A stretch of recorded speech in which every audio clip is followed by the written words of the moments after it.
So, this is something that new that we're going to try. We're going to do a collaboration in-depth review. So we've created a couple questions that we're going to ask one another, and then we're going to do three that are prepared, and then two that are off the cuff. So we've actually thought about three of these. The other ones are just going to be random. So this is going to be on the Blade Itself by Joe Abercrombie. I've got it right here. If you can see past the sandworm somehow. Where I can't. No, it's too good at blocking you There it out. is. Oh, it went there for a minute. Okay, but it's the blade itself. I'll put something up. But so and let me introduce Angela from the Literature Science Alliance. She's all the way in Boston. I'm in Atlanta, and this is really cool that we get to do this. This is really fun. So here we go. Angela, would Yeah. you like to start? Sure. Thanks for having this great idea. So, my first question that he's gotten to prepare, because I don't know, I was really curious, is I wanted him to rank the characters from most likable to least likable, because I don't know, I'm very curious, because a lot of these characters are very gray. I would probably say that my favorite character is Logan Ninefingers. He has like the neatest backstory. You know, he lost his family. The Flatheads, I guess, have. I need to look at the camera. The Flatheads have killed his entire family, so he hates them. And then he's from the north, so they're moving him to another area down in the Union, right? Yeah, he's traveling down south. And so him and Bayaz, they kind of play off each other. He really doesn't even want to know what's going on. He just wants to just do stuff. So he needs direction in his life, and so he's decided to follow Bayaz. So I thought that was really cool. So Logan's my favorite, and then I'd say Glotka, and then Bayaz. Well, no, I'd say Kwai, then Bayaz, and then we didn't get to meet her a lot. The girl, her name was Do you mean Pharaoh or Artie? Pharaoh. And then I liked Artie too. Artie was a good character. She seemed like the like fish out of water, but she did really well. She had like the right stuff. I guess she didn't get Yeah. flustered by all the fancy people in the capital. I liked her a lot. And then least favorite was probably Giselle. I liked West too. West was a good character until he punched his sister in the face. That was not cool. Um, yeah, that would be my guess. Yeah, part of why I asked you that, and I'm glad you did put West like lower down, is all of my college friends loved West, and I hated him so much because of that scene. Because Yeah, he's that the was not most cool. real evil to me. Like in the real world, his type of anger is just, it's not a fantasy world, and he frustrates me.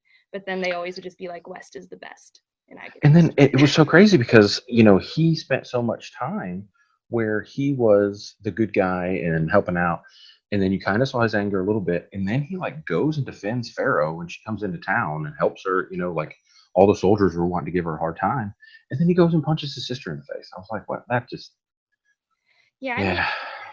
I guess you hurt the I ones you can't love. remember what his arc's like in the other two books because all these books are so character driven that it's hard for me to remember what happens because there's no plot till the third one. I Yeah. think people keep saying the second one's the best, but I think you'll like it as much as you like the first one. That's my prediction. But Okay.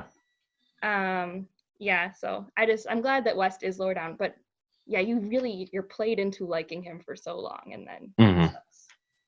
Yeah, he definitely seems like the good character, especially like when he was talking to Logan in the feast, and he was like, "Oh, you could teach me about the Bertold, the King of the North," and then he seemed like such a great character, and then he punches his sister in the face. I Yeah. just I can't stand domestic abuse. That's horrible. Yeah, but I also loved Artie's response to that scene. Like she still kept her agency in a way that Yeah, a lot of people who go through domestic abuse don't. And so, I you could mean, tell she she's supposed definitely got it from her father. yeah. Like she was probably beaten by her father too. Oh yeah, I mean that's what's brought up.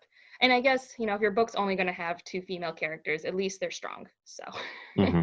Yeah, all the other ones were like the princess was just kind of a throwaway, kind of to give yeah. the prince a hard time and stuff like that. So yeah, they needed to be good characters if they were the only ones. I did like the wizard from the south. I can't remember his name. Oh, yeah, the one with Pharaoh. It was Ulysses?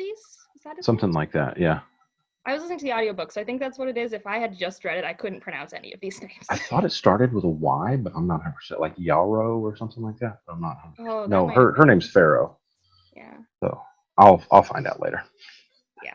I'll put like a little thing down here where it says what his name is. All All right. So right. my question for you is: do you think the flatheads actually have flat heads? All right. So this is a hard question for me because when I read books, I don't see things very well. So my initial response is I don't really know. I see them as more this bestial monster, and I don't think about what they look like a lot. And then I just went on the First Law website just to see what fan artists have done it. It is more like a real savage race where it is bipedal, so it is more like, somewhere between ape and human in terms of shape. And then I think the flathead's really just like imagine someone got hit in the face with a shovel. Is I think what Oh, they're so like a going for. flat face? Yeah, like they don't have a protruding nose, so kind of everyone's Voldemort sort of thing. Uh, I was assuming they had like a triangle shaped head and That it was was like my initial flat on the thought top. too. Yeah. Like some horror movie nonsense, but I think they're not even civilized, right? Like they're just Well, they said they were created by the first wizard, right? the maker. Yeah, the maker Yeah. made him for something. Yeah, That's they like were a like, whole lore thing that I think so cool, but I can't remember if it gets fleshed out in a way I like. hmm. I can't remember. It's been 5 years and college has happened. But so that's like, so my initial response, I think I thought like you, like the triangle thing. And then if I actually go into like people who are awesome and do fan art, it's more the shovel face Hmm. flat head. Makes me think of what Little Nicky, where he gets hit in the face with a shovel. It also just reminds me, just as a slight tangent, is like I loved that Pharaoh called the people in the Northern Union pinks. Because I think it's one of the few Yeah. times we get a moment where like someone who from a different culture is like, oh, this is so gross. Like, And like Logan even looked down. He's like, I guess I am kind of pink. yeah. So, well, and then she's colorblind and she's like, how do you know I'm pink? He's like, well, aren't you? He's like, well, yeah. So I don't know. That just reminded me of that, as we're like, talking about character descriptions. All right, my next one for you is, and we kind of already touched on it a little bit, but what did you think about the lore and what magic there is in this world so far? I like it so far. I like a like when you do magic, you either do Stormlight where it's like the huge plot, or if you're going to focus on the characters. It never felt like the magic was just like a get you out of jail free card. It was more of like the all right when like Bayaz when they were ambushed and he like just did his fire thing and everybody was taken out pretty hard. It felt like there was real consequences. Like he could have just as easily have hurt the people with him as well as the people he was trying to hurt. Or when he like blew the whole wall off the side of the building in the middle of the night, or as like the guy walks in um, and he like pops him like a overfilled balloon at the end there. That was really really cool. Um, and then the what is it? The eaters, where I guess I'm assuming that they're cannibals and they're getting power from eating people. That's a neat way to do the magic. Um, and then the wizard that we can't think of his name, Hmm. he his like invisibility was pretty neat as well. It was like Drax, as if he just moved slowly, you couldn't see him. I got more Jedi vibes, but yeah. uh, no, I mean, I think there's just so much there, and I don't know. It's also like it's very soft magic, right? Like, am I wrong to think of it that way? It reminds me a lot of like Game of Yeah, Thrones or Lord of the Rings, where there might actually be a lot there, but I don't get to see much of it. And it's like yeah, definitely a world where magic's dying out, maybe. yeah. It felt like you could have done away with the magic and still had a story. Yeah. That's for sure. Well, and then like you get the random barbarian magic that is Logan. Yeah, he like put the spirit in his lip or something, the fire spirit, and then he spit it at the guy. That was kind of crazy. Yeah. So my question too would be: do you think Jazel actually fell in love with Artie at the end? Well, it depends on what type of love we're talking about. Because I feel like that's a complex definition. Is it a healthy love? Is it a selfless love? Is it an unconditional love? No. Is it an infatuated love? Is it something that is all consuming that like I would say like that high school love level or like that first love, probably, but like he wouldn't do anything, like everything for her. Like there's no way he's not going to marry her. He became like Hmm. an iota better, like a tiny Yeah. bit better because of Artie. And also, although we like Artie, she also has like a bunch of issues. She's a raging alcoholic. So like this Hmm. relationship would be super failed on so many fronts. Like, Yeah, she was day drinking at like 9 a.m. yeah, like I mean, not that I like blame her. Her situation is not ideal, but yeah, so I mean, I don't think he just wants to have sex with her, if that's really what the question is, but I don't think his emotions for her are like what I would want someone to feel for me if I wanted them to love me, if that makes Hmm. sense. Like the love I would be looking for from a partner is not what Giselle is bringing to the table. No, it felt more like an infatuation to me. That's kind of why I posed the question, because I suck with romance in books. I don't even realize it's happening. I'm like, oh wait, they're together now. And so like at the end when he was like lovesick, I was like, okay, did he actually fall in love?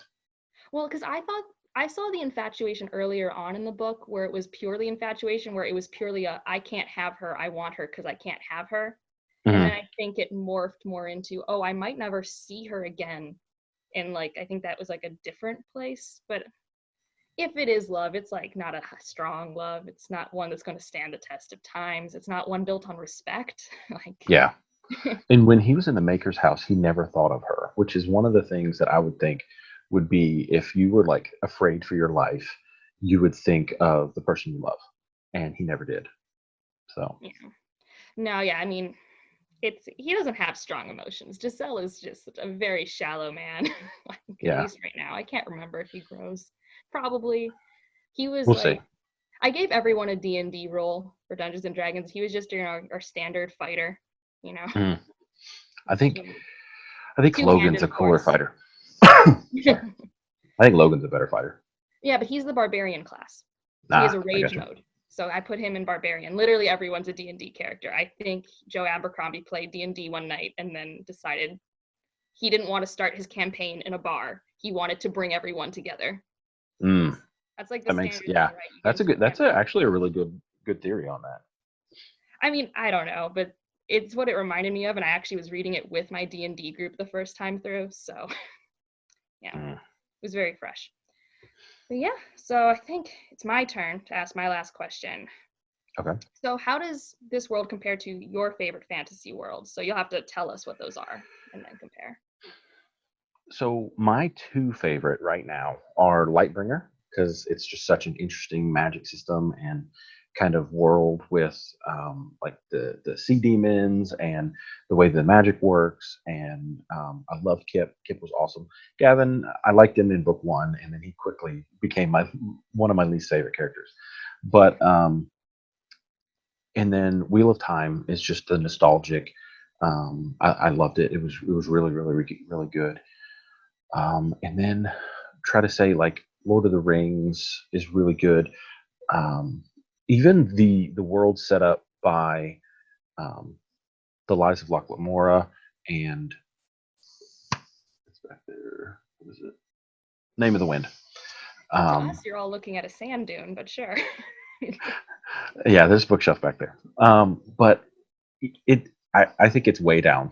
I think it's near Game of Thrones, probably 7, 8, 9 Yeah.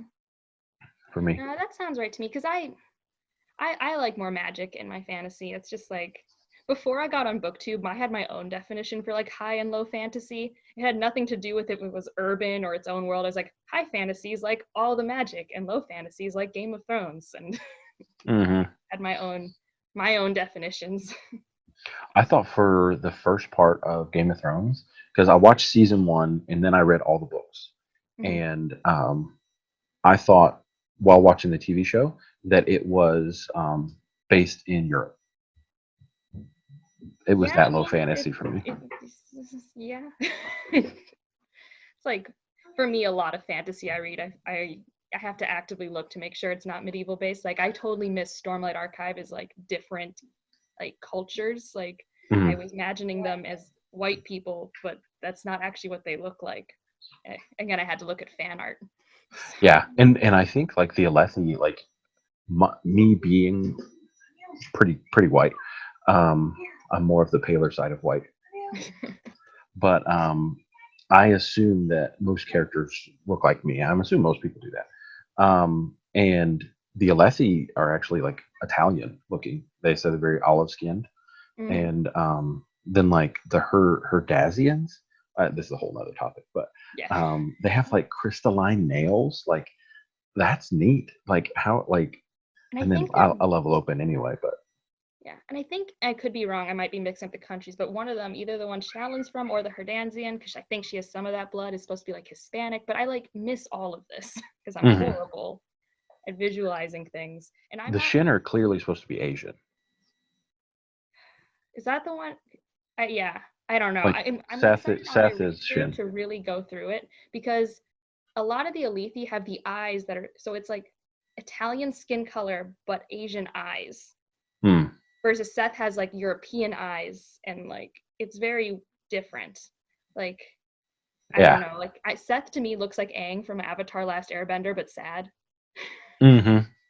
Yeah, And I then imagine him as like a bald Asian man that flies around. yeah, but anyways, I guess we should get back to Okay. this. But All right. So with all the setup that they do, which part of the plot interested you the most? Being that there wasn't a whole lot of plot. okay, so like we've got three plot arcs that we're diving into in the second one, right? We've got West and the North. We've got Giselle, Baez, Logan, Pharaoh going to the end of the world, and we've got Glokta going south to try and be Tyrion and save this one castle area from Hmm. whatever.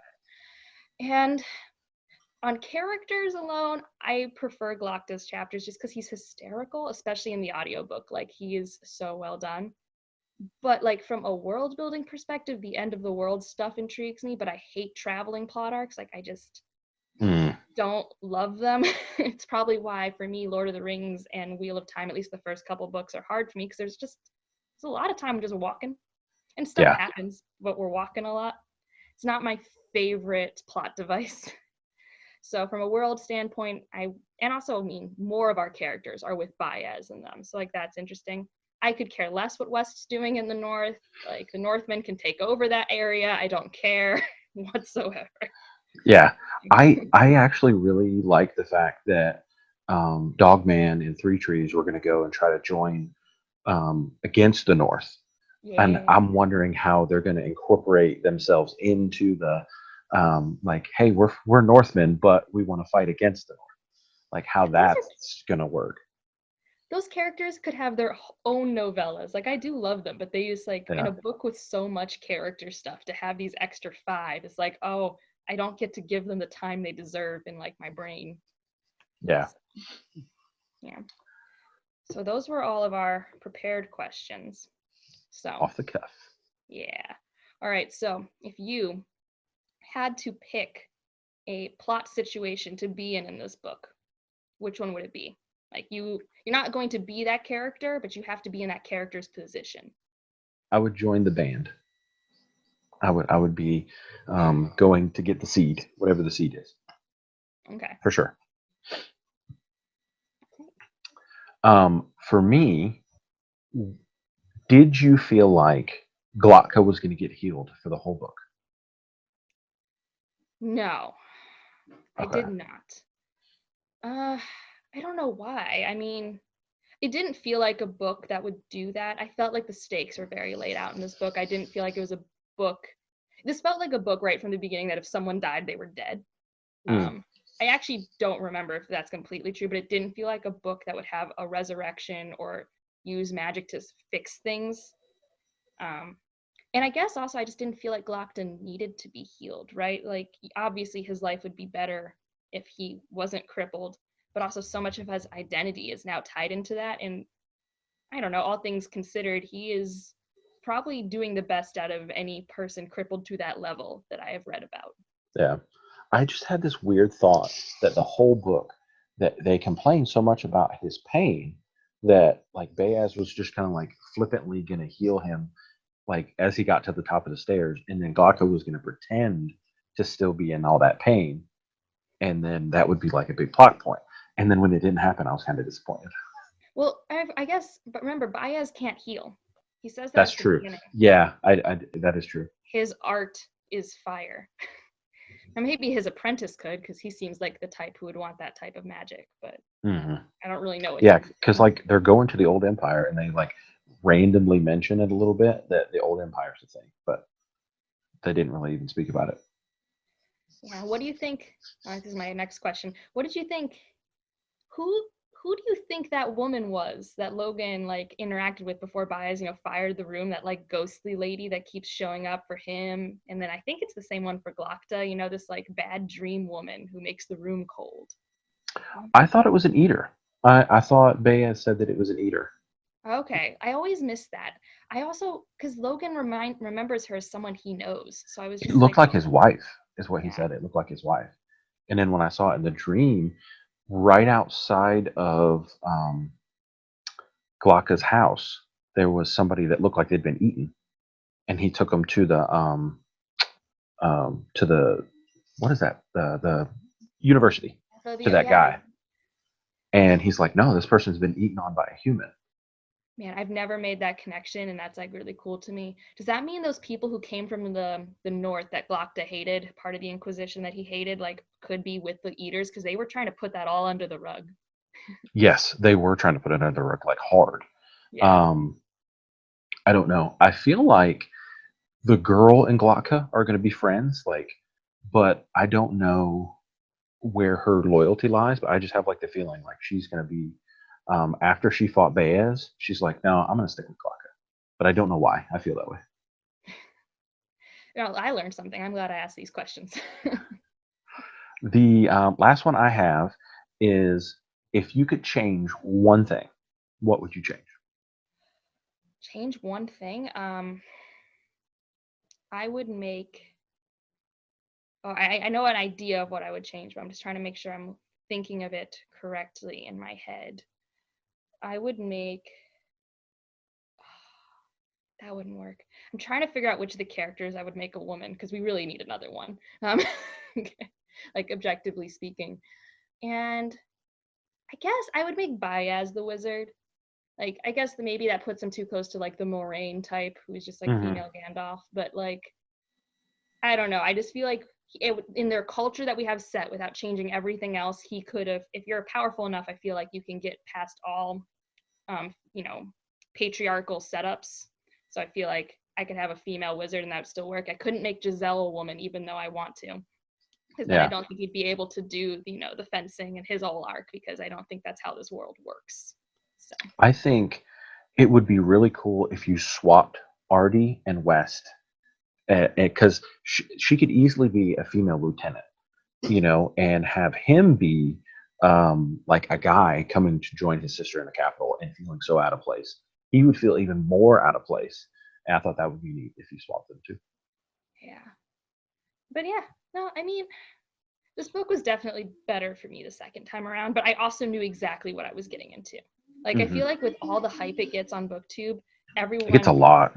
it gets well. That's why I picked it up again because I've read a lot of hyped books just because I ran out of Cosmere to read a long time ago, and I read it and I just thought it was fine. Like if I was Yeah. rating it on my today's scale, it was probably a 3 or a 3.5 back on when I read it, but I was nice back then, so I gave it a 4. And it's definitely a 4 now, but you really have to go in knowing like there is like no plot, like Yeah. zero plot. And if you don't connect with the characters, it's not going to be your book. Like it's just Hmm. not going to work. Yeah. I was surprised at how little plot there was. It felt like we could have we could have done everything we did in half of this book easily. Yeah, and I mean maybe that's part of the syndrome of it's his debut, right? Like I think it's his debut. I know he's written young adult, but I don't know if he wrote young adult before this book or after this book. This is Hmm. his first adult fantasy. So maybe Okay. that's like the growing pains of that. you know. I don't know. It's definitely long, and they get longer. Oh, really? I mean, I think the second one's the longest. I used to own them all, and then I gave them to my friend, and I kind of regret it because I don't think he's read them, and they were Yeah, nice. I picked one up at Half Price Books for like $5. I was like, "Ooh, this is a great deal." And I looked for the other ones; they were all like $20 a piece. I was like, "I'll wait until I can find a good deal on one." Yeah. Oh my gosh, my So, cat's just rolling on the floor. Sorry. well, I'm excited for, even though we both didn't love this book, when we do the Way of Kings panel and we invite some more people in, this is going to be a lot of fun. I think it's Oh going to no, be this a is great it's gonna way. be great, and I really hope Deanie does that. I'll read it because we got her out of the reading slump because we just read The City We Became, which was Yeah. amazing. I was going to watch your vlog today and I didn't get a chance. I got busy. Life. I mean, there are people I definitely try to watch as soon as their videos come up, but life still happens. Yeah. If it's short, I'll try to do it right away. But Yeah, if it's over like 10 minutes, I have to schedule time for it. yeah, yeah. But this was great. I had fun. Hopefully, this recording works, or at least I don't know. Bare minimum, you can watch it again and screen capture it if it doesn't come in a Yeah. format that makes Yeah. sense. I think I think it will. I did a test try a little earlier. I'm afraid that I'm not looking at the camera. That's the only thing I'm worried I about. keep accidentally looking at you, and I should have put my webcam above your face. But Yeah. I put mine directly above your face, but it probably looks like I'm looking down all the time because it's a actually, I little think bit it's above pretty you. okay. You're Okay, usually pretty middle of the screen. I cool. find webcams are really forgiving in that way. Much more forgiving than other cameras, at least. Yeah, I have Blackfoot Indian heritage, so like when I smile, my eyes get really small, yeah. So I look like I'm squinting all the time. I don't really see that, but I also like until people tell me the things that they're most subconscious about with their faces, I don't notice them at all. I'm just like, your face looks good. It's your face. So, well, this was fun. I'm excited about it. I want everybody, if you're still here, to go subscribe to Angela. She is amazing and she puts out really cool content. And we both really like to do magic explanations. So she is working on those, and that's really something that I'm excited to do. That they're so much fun to do, even though they take a while. But Yeah. if I will try to link both of our Twitters on here. Do you want to do your Discord, or you don't I use don't that for have a YouTube? Discord. I have Okay. a Twitter, Goodreads, Instagram, and my channel, and that's fine. Okay. I will try to get all those links for you guys, and then mine will be down below as well. And we will see you on the next one. See ya.